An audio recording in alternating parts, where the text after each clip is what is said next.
story called Cows Can Moo, Can You by Bonnie Worth.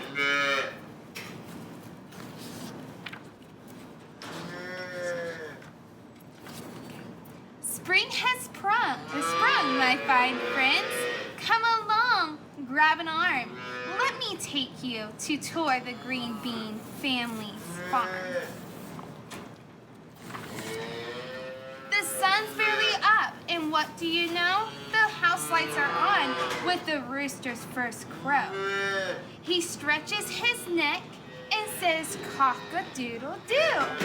Does that sound the way your day begins too? In the dairy parlor, the younger green beans are connecting the cows to the milking machines. The machines go chuff, chuff, and the cows go moo, moo. They clean udders beforehand and when they are through. Feeding the chickens is not hard at all. Just spread grains and seeds all over their yard. Nothing moves like a chicken or talks like one talks. It claws go scritch scratch, and its beak go pack pack packs. In the sheepfold, Mr. Greenbean shears the sheep's belly fleece. Then he shaves the rest in one big, neat piece. Mr. Greenbean tries to be gentle and quick, to never pinch skin, or to never hurt or to nick.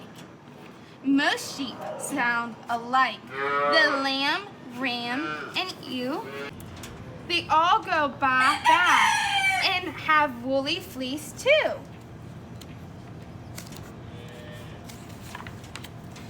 Mrs. Greenbean places the wool on the table and pulls out the tags as much as she's able.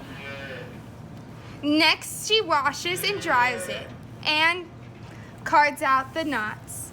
This task takes some time because knots, there's a lot. Then she spins the wool into a thick yarn, and that's what she uses to knit Miss Greenbean mittens and hats.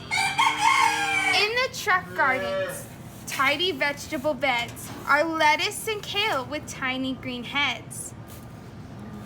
Dean's hoe digs for weeds and scratches. The scarecrow is dressed in an outfit that matches. With tractor and tiller, Mr. Greenbean needs to ready the soil for the planting of seeds. Then Greenbean hitches up the manure spreader to fertilize the soil to make it richer and better. Suddenly, there comes a loud banging crunch. A big tractor axle would be my best hunch. But Mr. Greenbean, being smarter than smart, calls the tractor shop to get a new part. With axle in place, all shiny and new, there is one more thing Mr. Greenbean must do. He'll hook up the planter because, as he shows, it will spit out the seeds in a nice, even row. There goes the planter, spit, spit, spit. It does the job quick, and is neat about it. We'll leave and come back on dry summer days, when it is time for the green beans to bring in the hay. The sickle mower cuts down the field of tall hay. Then it's left out to dry for at least one more day. The hay rakes, swishes. It goes to and fro to gather the hay into piles like so. This long pile of hay, as all good farmers know, goes by a name. It is called a windrow.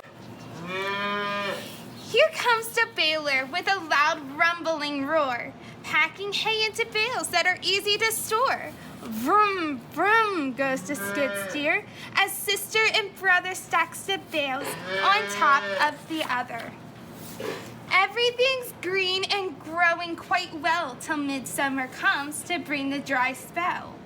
This means the green beans must now irrigate. They soak the dry soil after dark when it's late, like a big green sprinkler. The irrigator whips round and waters the crops with a whopping sound. Come fall, we return for the harvest and reaping, a date we will have all look forward to keeping. The combine does two of the harvesting job. It cuts down the corn stalks and cuts kernels off cobs. The auger picks up the kernels like so and shoots them off into the tall grain silo. The kernels rain down with a rat-a-tat-tat. They fill up the silo in no time like that. Let's check out the garden this time, how it's blown.